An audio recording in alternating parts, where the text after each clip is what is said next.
Samuel Sachakwama Okwaraji was not born into fame. He was not raised in comfort, and he never dreamed that his name would one day be spoken with tears, silence, and national mourning. He was born on May 19, 1964, in Orlu, Imo State, into a deeply disciplined and educated family. His father was a respected man who believed that education was the strongest inheritance he could give his children. In the Okwaraji household, excellence was not optional, it was expected. From an early age, Samuel showed two rare gifts that rarely coexist in one human being: brilliance of the mind and brilliance of the body. While other boys chased football barefoot in dusty fields, Samuel chased both knowledge and the ball with equal hunger. He was calm, intelligent, and unusually focused. Teachers admired him. Coaches trusted him. His classmates saw something different, a young man who never did anything halfway. Football, however, was where his spirit truly breathed. In school competitions, Samuel played with unusual discipline. He was not flashy. He did not dribble for applause. He ran tirelessly, tackled cleanly, and passed with purpose. Coaches called him the engine because he never stopped running, even when his lungs burned. Yet football was never his only dream. While many athletes abandoned education early, Samuel refused to choose between the classroom and the pitch. After secondary school, he earned admission to the University of Lagos, where he studied law. Even while training and playing competitively, he attended lectures, wrote exams, and remained an outstanding student. Those who knew him often wondered how he managed both worlds. But Samuel believed something deeply. A football career can end in one moment. Education lasts forever. After completing his law degree in Nigeria, he pursued further education abroad. He traveled to Italy, where he continued his studies, eventually earning a doctorate in international law. He spoke multiple languages and moved comfortably among diplomats, professors, and professionals. Yet despite living in Europe, despite the comfort, despite the opportunities, his heart never left Nigeria. Football followed him overseas. Samuel played professionally in Europe, featuring for clubs in Italy and briefly in other European countries. Though he was not among the highest-paid players, he earned respect for his intelligence, stamina, and professionalism. Coaches admired how he studied opponents like a student preparing for exams. Still, his greatest pride was never club football. It was wearing green and white. In the late 1980s, Nigerian football was rising. The Super Eagles were rebuilding, hungry to return to global relevance.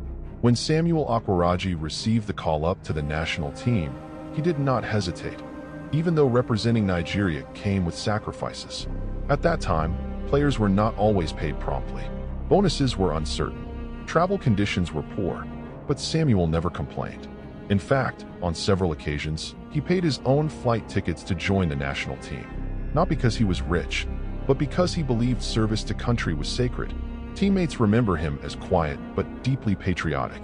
He was the kind of man who stood during the national anthem with eyes closed, lips trembling slightly, as if he were praying. On August 12, 1989, Nigeria faced Angola in a crucial 1990 FIFA World Cup qualifier at the National Stadium, Surulere, Lagos. The sun was brutal that afternoon. The stadium was packed. Drums echoed. Trumpets screamed. Over 80,000 Nigerians came believing in victory. Nigeria needed a win to keep World Cup hopes alive. Samuel Okwaraji was in the starting 11. Before the match, he reportedly complained of discomfort. Some accounts say he mentioned chest pain earlier in the day. Others say he felt unusually weak. But like many African athletes of that era, he chose silence over withdrawal. To him, pulling out felt like betrayal. The match began fiercely. Nigeria pressed forward. Angola defended stubbornly. The tempo was high. Samuel ran tirelessly in midfield, chasing balls, covering spaces, directing teammates. Then, around the 77th minute, something terrible happened. Without any collision, without any tackle, without any warning, Samuel Okwaraji suddenly staggered. Then he fell. At first, many thought he was wasting time or cramping. Players waved to the bench casually. But seconds passed, then a minute. He did not move. Medical officials rushed onto the pitch. Teammates gathered in confusion. The crowd grew silent, a terrifying silence that swallowed the stadium. Attempts were made to revive him. CPR, oxygen, panic, but it was already too late. Samuel Okwaraji was pronounced dead before reaching the hospital. He was 25 years old. Nigeria froze. A nation that had come to watch football ended up witnessing tragedy. Later medical reports revealed a heartbreaking truth. Samuel suffered from hypertrophic cardiomyopathy, a congenital heart condition, combined with severely high blood pressure. His heart was enlarged. Every sprint that day pushed it closer to collapse. And yet, the most painful detail came afterward. Inside his pocket, officials found a Nigerian passport. Inside it was a return ticket to Europe, bought with his own money. He had planned to travel back immediately after the match, to continue his law career. He never made that journey. Nigeria mourned like never before. Radio stations went silent. Newspapers carried his photograph on front pages. Churches held prayers. Football fields across the country observed moments of silence. For many Nigerians, Samuel Okwaraji became more than a footballer.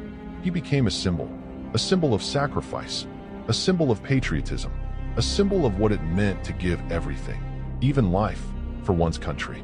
The national stadium where he collapsed was later named Samuel Okwaraji Memorial Stadium in his honor. His story was told to generations of players as a reminder that wearing the national jersey is not just sport, it is responsibility. But his tragedy also exposed painful truths. After his death, Nigerians began asking difficult questions. Why were medical checks inadequate? Why were players not properly insured? Why was a man with a doctorate paying his own airfare to serve his country? Samuel's death forced reforms. Medical screenings improved. Player welfare became a national conversation. In death, he protected those who would come after him. Yet even decades later, his memory still hurts. Because he represented the Nigeria we all hope for, educated, disciplined, selfless, patriotic. He proved that brilliance does not have to choose one path. That one can love football and law. That one can chase dreams without abandoning intellect. He showed that patriotism is not noise, it is action. When young Nigerian footballers today wear the Super Eagles jersey, many may not fully understand the weight of its history. But somewhere beneath that fabric lies the sweat and heartbeat of a man who never walked off the pitch alive. Samuel Okwaraji did not score Nigeria's first World Cup goal. He did not lift a trophy. He did not enjoy a long career. But he gave Nigeria something greater. He gave his life in service. And that is why, long after goals are forgotten and medals fade, the name Samuel Okwaraji remains immortal. Not because he died on the pitch, but because he lived for the country. Long before the world learned to pronounce his name, before championship belts and flashing cameras, there was a young boy in Calabar whose life offered him nothing easy. His name was Hogan Bassi. He did not grow up dreaming of fame. Dreams were expensive where he came from. Survival came first. Food mattered more than ambition. Strength mattered more than hope. Yet inside the quiet boy burned something fierce, a refusal to accept that his life would end where it began.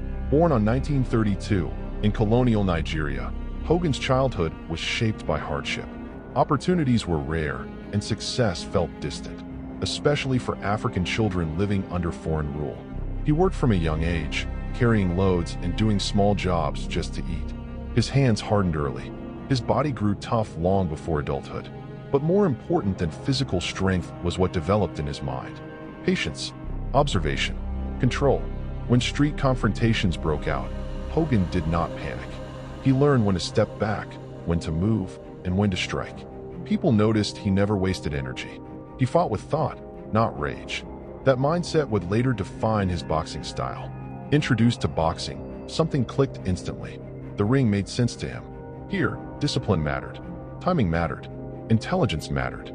Boxing was not chaos. It was order inside violence. He trained relentlessly in local gyms, often without proper equipment. Some days he trained barefoot. Other days he trained hungry. But he never complained. Each punch was an investment in escape. Before long, he began winning local fights. Trainers started talking. Crowds gathered. The quiet boy from Calabar was becoming something dangerous. Because of his small size, he earned the nickname Kid Bassi, a name that would soon grow heavier than anyone imagined.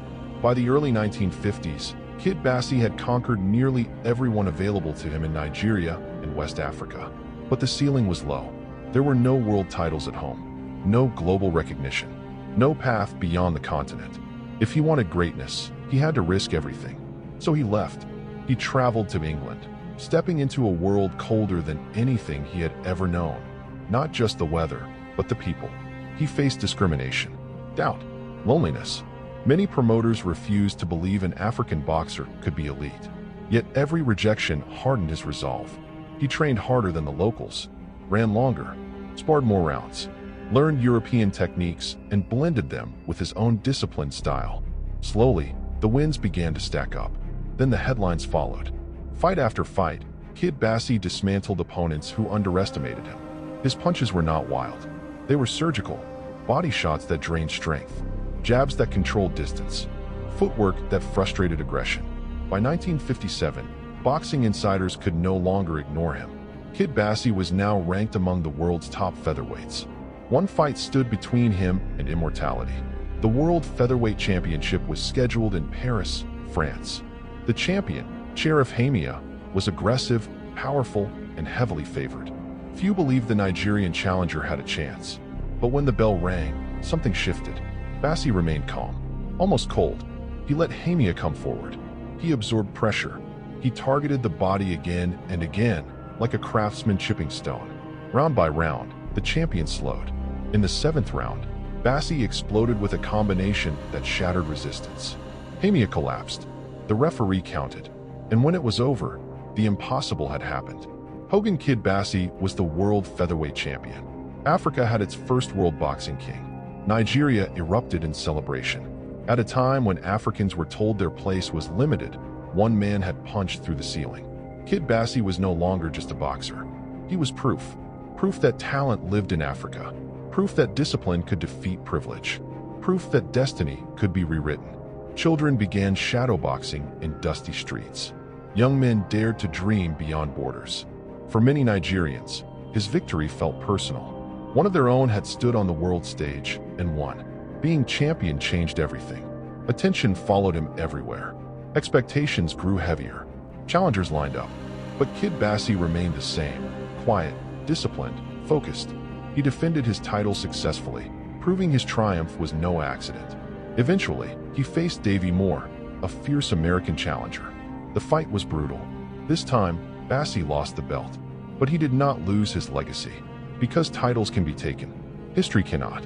After years of warfare inside the ring, Kid Bassi stepped away from boxing. Unlike many fighters, he chose peace. He returned home, served Nigerian sports in administrative roles, and guided younger athletes. He lived modestly, refusing to chase fame or fortune. He believed his job was done. He had opened the door. Others would walk through. As decades passed, newer stars rose. Louder names filled headlines. But among those who knew history, Kid Bassi's name never faded. He was the beginning. The man who proved a Nigerian could become world champion, long before sponsorships, social media, or global scouting existed. He fought when odds were cruel and rewards were uncertain. And still, he won. In 1998, Hogan Kid Bassi passed away at the age of 65. There were no flashing lights, no roaring crowd, but his legacy stood taller than noise. Because somewhere in every Nigerian athlete's journey, in football, athletics, boxing, or beyond, his courage still lives. Hogan Kid Bassi did more than win fights. He challenged limits. He changed perceptions. He gave Africa belief. He showed that greatness does not ask where you come from, only how far you are willing to go. And long after the gloves were laid down, his story still fights on. Hogan Kid Bassi, the pioneer, the champion, the man who opened the world. Alfredo Stefano di Stefano Lal was born on July 4, 1926, in Buenos Aires, Argentina, into a family shaped by movement, discipline, and ambition.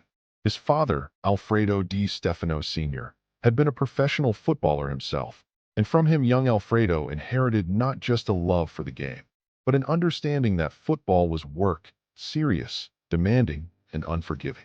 In the dusty streets and modest pitches of Buenos Aires, Alfredo learned early that talent alone meant nothing without effort. From childhood, Di Stefano stood out, not because he was flashy, but because he was everywhere. He ran constantly, pressed relentlessly, and seemed to understand the game 2 steps ahead of everyone else. While other boys chased the ball, Alfredo chased space. He watched older players, memorized movements, and absorbed tactics intuitively. Football was not a game to him.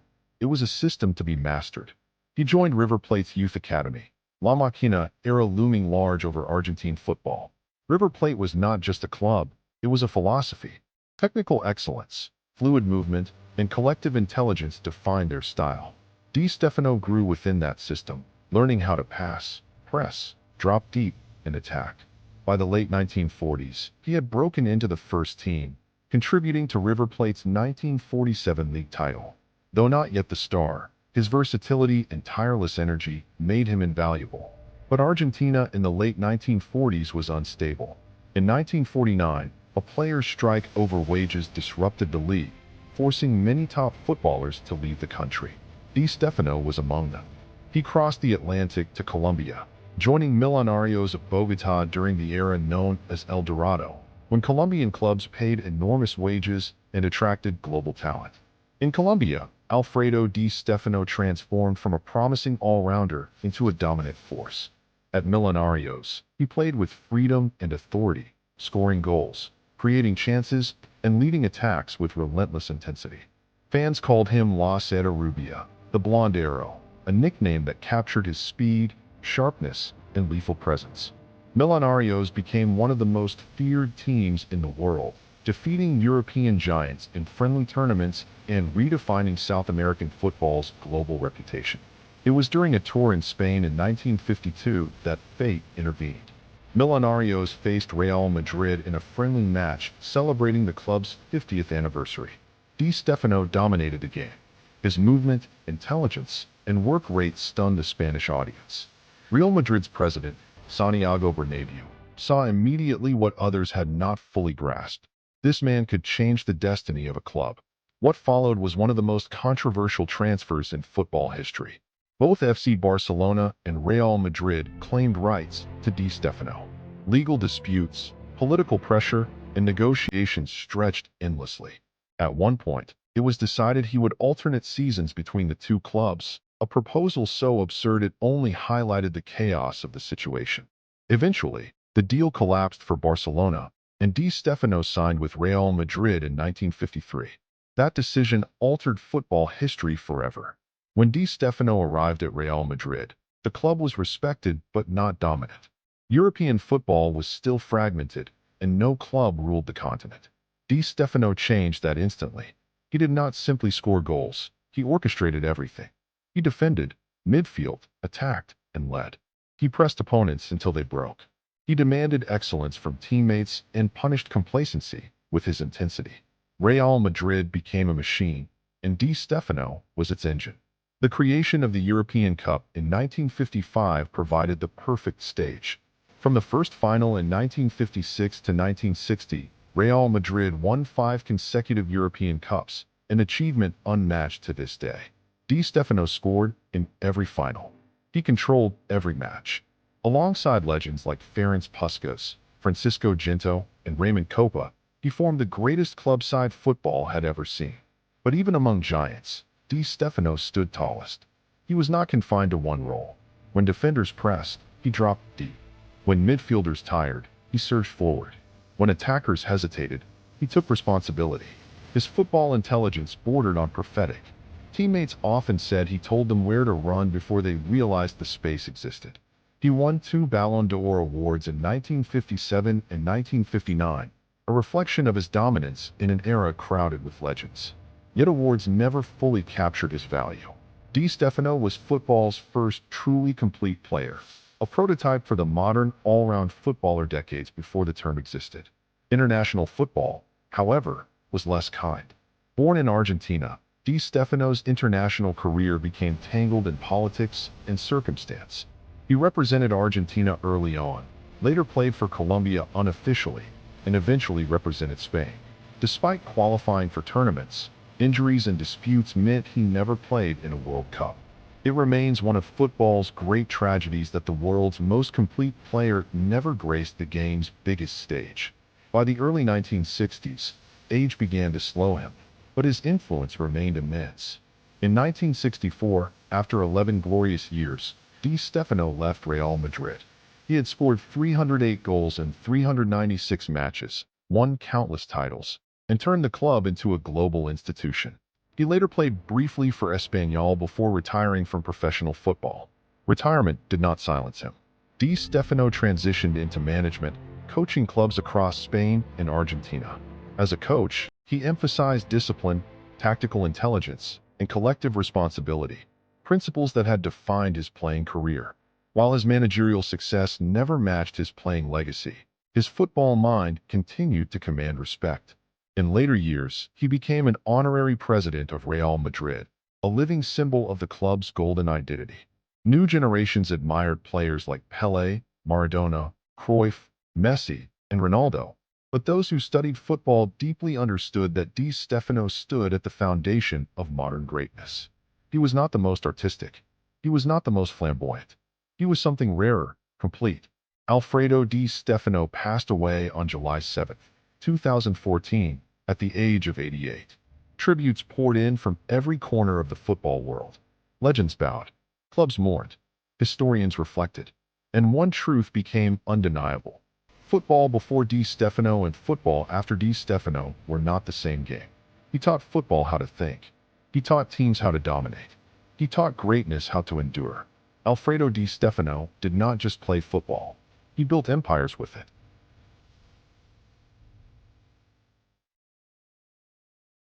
John Constantine Unitas was born on May 7, 1933, in Pittsburgh, Pennsylvania, the son of Lithuanian immigrants. Raised in a working-class neighborhood, Johnny grew up in an environment where hard work, determination, and grit were the currency of survival. His father worked as a bricklayer, instilling in Johnny the values of perseverance and dedication that would come to define his life. From an early age, Unitas showed a passion for sports. He played multiple sports in high school, but found his true calling on the football field. As a quarterback at St. Justin High School, he demonstrated leadership, a strong arm, and an unyielding competitive spirit. However, despite his talents, Unitas was overlooked by major college football programs. His relatively small stature and lack of standout physical traits meant that he had to prove himself at the University of Louisville, a smaller school with a modest football program. At Louisville, Unitas began to refine his skills. Although he didn't receive the national attention of quarterbacks from powerhouse programs, his work ethic and football IQ were exceptional. He played in an era when passing was less emphasized than running, but Unitas' quick decision-making, accuracy, and fearless attitude set him apart. After college, Johnny Unitas faced perhaps his biggest challenge, making it into the National Football League, NFL. In the 1955 NFL Draft, Unitas was selected in the 9th round by the Pittsburgh Steelers, but he was cut before the season began. The Cleveland Browns and Philadelphia Eagles also passed on him. Many teams viewed him as too small and lacking the physical tools needed to succeed in the pro game. It was a harsh setback, but Unitas refused to give up. In 1956, the Baltimore Colts signed him as a free agent. The Colts had a mediocre team with little hope of immediate success, and Unitas was the backup quarterback. Early in the season, starter George Shaw suffered an injury, giving Unitas a chance to start. From that moment on, Unitas never looked back. What followed was a career that changed the way football was played. Johnny Unitas was the embodiment of the modern quarterback. He was tough, intelligent, and relentless. His quick release and ability to read defenses allowed him to exploit weaknesses and lead the Colts to victories. His leadership inspired teammates and fans alike. Unitas quickly became the face of the Baltimore Colts and one of the most popular players in the NFL. His style was precise but daring. He would often throw long passes into tight coverage, trusting his arm and receivers. But he was also a master of the short and intermediate game, using quick decisions and accurate throws to keep defenses off balance. His most famous moment came during the 1958 NFL Championship game against the New York Giants, often called the greatest game ever played. The game was tied at the end of regulation, sending the first sudden death overtime in NFL history. Unitas orchestrated a drive that ended with a touchdown pass to fullback Alan Amich, giving the Colts a 23-17 victory. The thrilling game was broadcast nationally, helping to popularize professional football across the United States and cementing Unitas' legacy as a clutch performer. Over the course of his career, Unitas set numerous records. He threw for over 40,000 yards and 290 touchdowns, and he was the first quarterback to throw for over 3,000 yards in a season, a milestone that seemed impossible during his early years. He was selected to 10 Pro Bowls and won 3 NFL MVP awards. More than statistics, Unitas was known for his toughness. He played through injuries and harsh conditions, earning respect from teammates, opponents, and fans. His no-nonsense approach and competitive fire made him a model professional and a true leader. Off the field, Unitas was a devoted family man. He married his high school sweetheart, Sandra Lemon, and together they raised 6 children. Despite his fame, Johnny remained humble and approachable, often giving back to the Baltimore community that embraced him.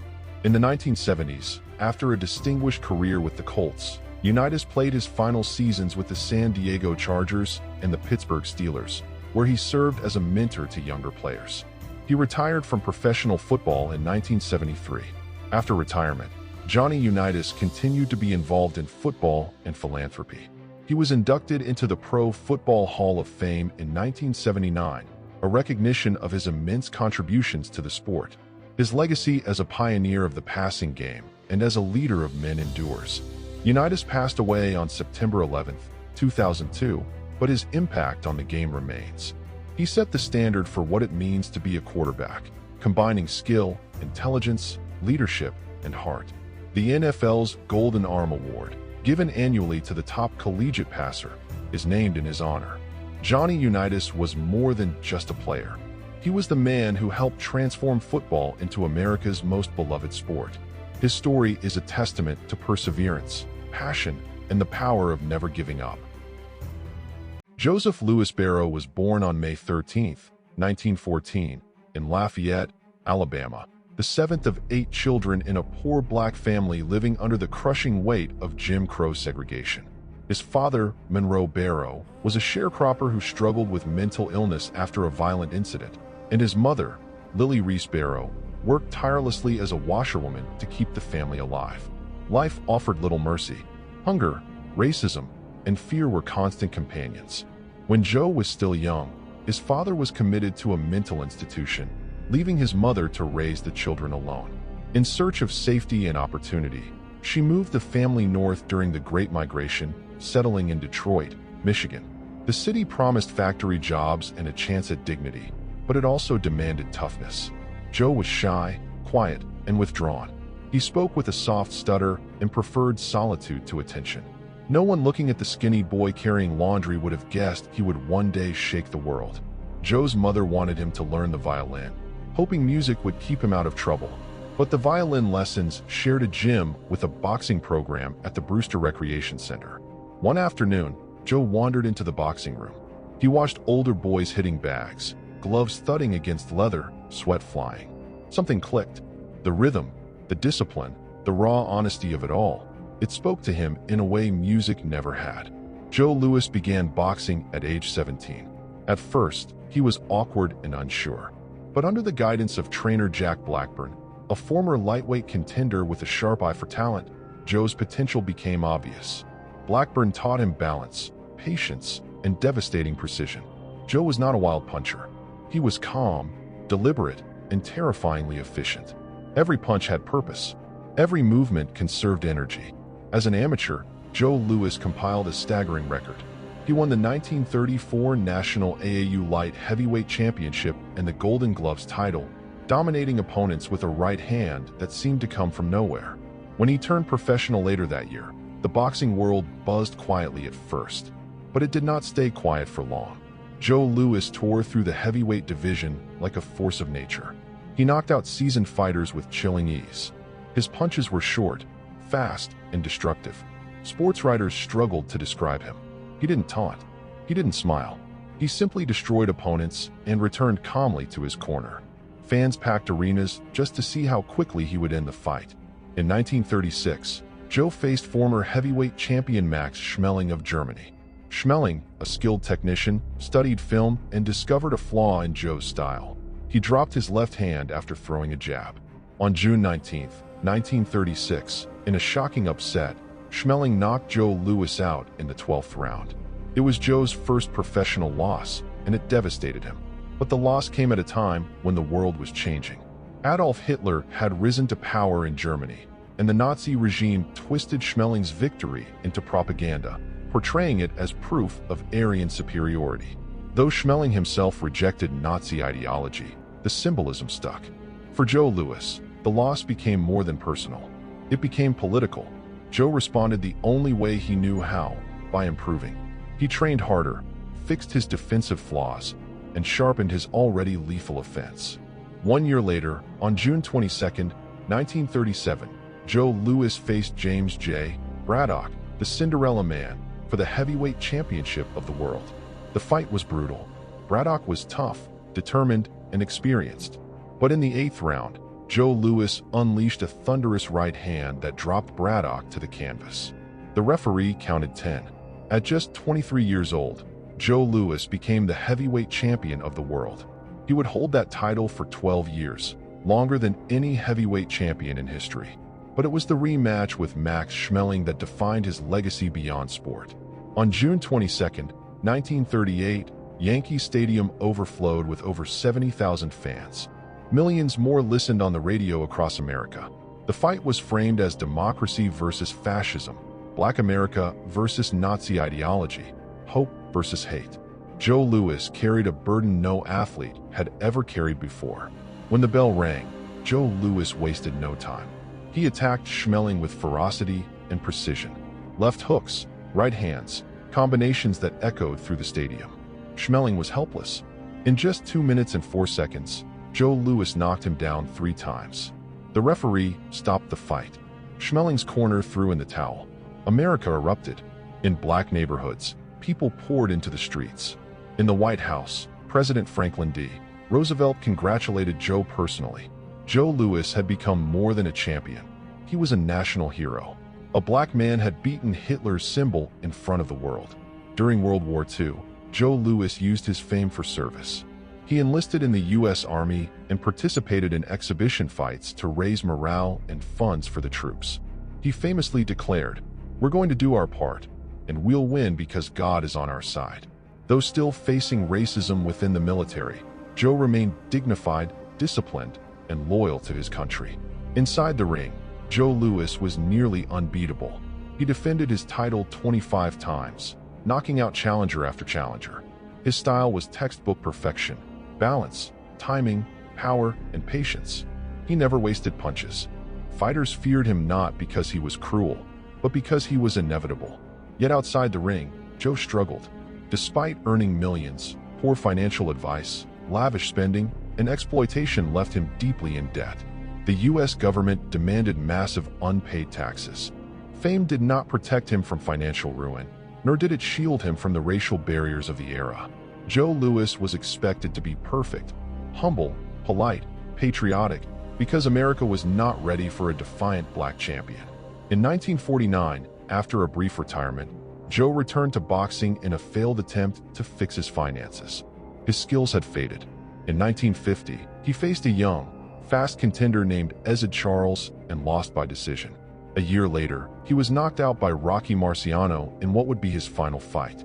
The image of Joe Louis, once invincible, now beaten, was painful for fans who had seen him at his peak.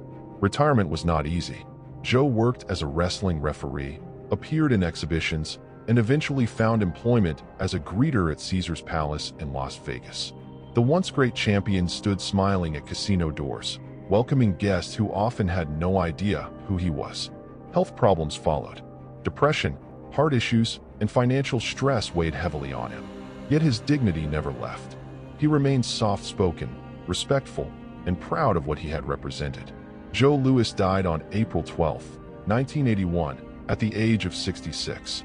In a final gesture of national recognition, he was buried with full military honors at Arlington National Cemetery, an honor rarely given to athletes. The country he had represented in its darkest and most divided hours finally gave him the respect he deserved. Joe Louis was not just a boxer. He was a symbol of excellence in a time of hatred. He was proof that discipline could defeat oppression. He was a black champion who carried himself with such dignity that even his enemies had no choice but to respect him. Inside the ring, Joe Louis ruled with his fists. Outside it, he fought battles far more difficult, against racism, expectation, and exploitation. And though his hands eventually tired, his legacy never did. Joe Louis did not just defend a title. He defended a nation's belief in itself.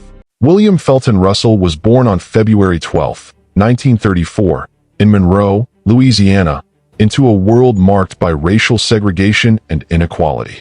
The youngest of 6 children, Bill's early years were shaped by his mother, Rayford Russell, a strong and determined woman who moved the family to Oakland, California, seeking better opportunities and an escape from the harsh realities of the Jim Crow South. Growing up in Oakland, Bill faced the challenges of being a black boy in America during an era rife with racism and limited opportunities, but he found solace and strength in sports. Bill was a late bloomer physically, but he quickly developed a passion for basketball during his teenage years. Standing just 6 feet tall as a sophomore, Bill's remarkable growth spurt saw him reach 6 feet 10 inches by the time he entered college. His dedication and natural athleticism quickly made him stand out on the basketball court. He attended the University of San Francisco, USF, where under the guidance of coach Phil Wolpert, Russell's defensive prowess blossomed. The USF Dons, led by Russell and guard K.C. Jones, won back-to-back NCAA championships in 1955 and 1956. Russell's ability to control the paint with shot blocking, rebounding, and an unyielding competitive spirit earned him national attention. However, it was his leadership and selflessness that truly defined him. In 1956, Bill Russell was drafted by the St. Louis Hawks, but was soon traded to the Boston Celtics. This trade would become one of the most significant in NBA history. The Celtics, coached by Red Auerbach, were a team in need of a defensive anchor and a leader, and Russell was exactly that. His arrival marked the beginning of a basketball dynasty that would dominate the NBA for over a decade. Bill Russell's style of play revolutionized the game. While many players focused on scoring, Russell emphasized defense, rebounding, and teamwork. His mastery of shot blocking and rebounding disrupted opponents' offenses and fueled the Celtics' fast-break offense. With his teammates, including Bob Cousy, John Havlicek, and Sam Jones, Russell led the Celtics to an unprecedented 11 NBA championships between 1957 and 1969, a record that still stands today. Russell's impact went beyond statistics and titles. He was a symbol of excellence and resilience during a turbulent period in American history. As a black athlete in a predominantly white sport and city, Russell faced racism, threats, and discrimination. He endured these challenges with dignity, becoming a role model not only for athletes, but for anyone fighting for equality. In 1966, Bill Russell became the first black head coach in the NBA, serving as player coach for the Celtics. Under his leadership, Boston won 2 more championships, cementing his legacy as both a player and coach. His intelligence, competitive drive, and ability to inspire those around him made him a pioneer in coaching as well. Off the court, Russell was a vocal advocate for civil rights. He used his platform to speak out against injustice and inequality, participating in marches and supporting activists. His commitment to social change was as steadfast as his dedication to basketball. After retiring as a player and coach, Russell continued to influence the sport and society. He worked as a broadcaster, author, and mentor, sharing his knowledge and wisdom. In 2011, he was awarded the Presidential Medal of Freedom, recognizing his contributions both on and off the court. Bill Russell's legacy is one of greatness defined not just by championships, but by character. He showed the world that defense and teamwork are as valuable as scoring, that leadership requires humility and courage, and that standing up for what is right transcends sports. His story is a testament to perseverance, excellence, and the power of using one's platform for positive change. Bill Russell remains an enduring figure in basketball and American history, a true champion in every sense. Paavo Johannes Nurmi was born on June 13, 1897, in Turku, a quiet coastal city in Finland where the Baltic Sea breathed cold discipline into the air and hardship shaped character early. He was the second of 4 children in a working-class family. His father, Johan Nurmi, was a carpenter whose steady hands built homes for others, but struggled to secure comfort for his own. When Paavo was still young, his father died, leaving the family in poverty. The loss hardened the household and etched silence into Paavo's nature. Words became unnecessary. Action mattered more. As a boy, Paavo ran everywhere. He ran to school, ran errands, ran along the narrow streets of Turku, chasing not other boys, but time itself. Finland at the turn of the 20th century was under Russian rule, and life carried a sense of restraint. Sports, especially running, became an outlet for expression, pride, and quiet rebellion. Paavo admired Hannes Kalamainen, the Finnish runner who had stunned the world at the 1912 Stockholm Olympics. That performance planted a seed. If one Finnish man could outrun the world, why not another? Unlike most boys, Paavo did not run for joy. He ran with intention. He observed. He calculated. He trained alone, often in silence, his breath sinking with his footsteps. He began carrying a stopwatch even as a teenager, timing every run, every lap. While others chased speed recklessly, Paavo chased control. He believed the race was not against opponents, but against pace. From early on, he understood something revolutionary. Races were won by managing energy, not spending it carelessly. World War I interrupted much of Europe, but Paavo's focus did not waver. Finland itself descended into civil war in 1918 shortly after declaring independence. The nation was fractured, wounded, and searching for symbols of unity. Sport became one such symbol, and Paavo Nurmi was quietly preparing to become its greatest embodiment. His first Olympic appearance came at the 1920 Antwerp Games. Paavo arrived unknown to much of the world, carrying no bravado, no flair, only discipline. In Antwerp, he shocked spectators and competitors alike. He won gold medals in the 10,000 meters and the cross-country race, both individual and team events, and added a silver medal in the 5,000 meters after a dramatic duel with France's Joseph Guillemot. In one astonishing display, Paavo ran the 5,000-meter final and the 10,000-meter final within hours of each other, winning one and narrowly losing the other. The world took notice. What made Nurmi terrifying was not just his endurance, but his precision. He ran as if guided by an internal metronome. His face was expressionless, his posture upright, his stride economical. Spectators described him as cold, machine-like, unstoppable. Journalists began calling him the Flying Finn. But Paavo did not fly. He calculated. By the 1924 Paris Olympics, Paavo Nurmi was the most feared runner on earth. The games became his stage, and he turned them into a personal demonstration of dominance rarely seen in sport. Over 6 days, he won 5 gold medals: 1,500 meters, 5,000 meters, individual cross-country, team cross-country, and the 3,000-meter team race. The most legendary moment came when he won the 1,500 meters and the 5,000 meters within an hour of each other, both in Olympic record time. No athlete before or since had ever done anything like it. In Paris, Paavo Nurmi did not merely win races. He redefined distance running. He showed that science, discipline, and pacing could overpower raw talent and emotion. Coaches around the world took notes. Athletes began training with stopwatches. Distance running entered a new era. Yet despite the fame, Paavo remained distant. He did not smile for cameras. He did not entertain crowds. He returned to Finland and continued training alone. Victory had not softened him. If anything, it deepened his solitude. He once said that running was not about happiness, but about control. Control over pain, over doubt, over oneself. Between Olympics, Nurmi dominated international competitions, breaking world records across distances from 1,500 meters to 20 kilometers. He held 22 official world records during his career, many of them set in races where he competed against himself more than others. In one famous event in 1923, he broke the world record in the 5,000 meters and then immediately ran a 10,000-meter world record in the same race meeting. The 1928 Amsterdam Olympics marked a turning point. Paavo, now in his early 30s, was no longer unbeatable. Younger runners, including fellow Finn Ville Ritola, pushed him to his limits. Nurmi won gold in the 10,000 meters and silver in the 5,000 meters, losing narrowly to Ritola. It was clear that time, the very thing Paavo had mastered was now catching up to him. Controversy soon followed.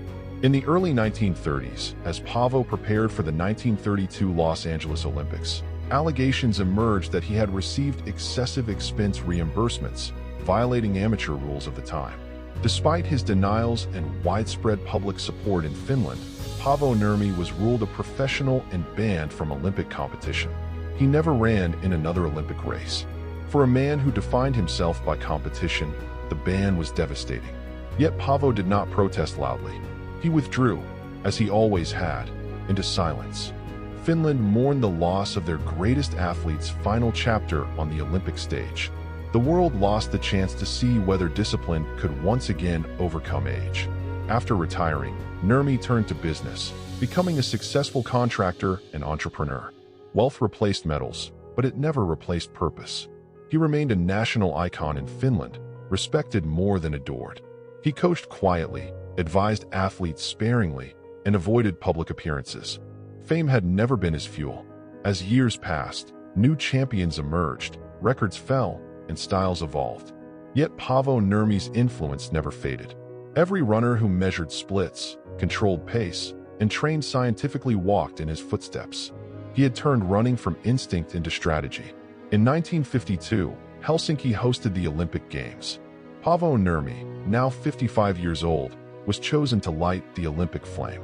As he jogged into the stadium holding the torch, the crowd erupted. The silent runner was finally greeted with sound, a roar of gratitude from a nation and a world that understood, at last, what he had given them. He did not smile. He never needed to. The moment spoke for him. Paavo Nurmi died on October 2, 1973, at the age of 76. Finland mourned deeply. Streets were named after him. Statues were erected.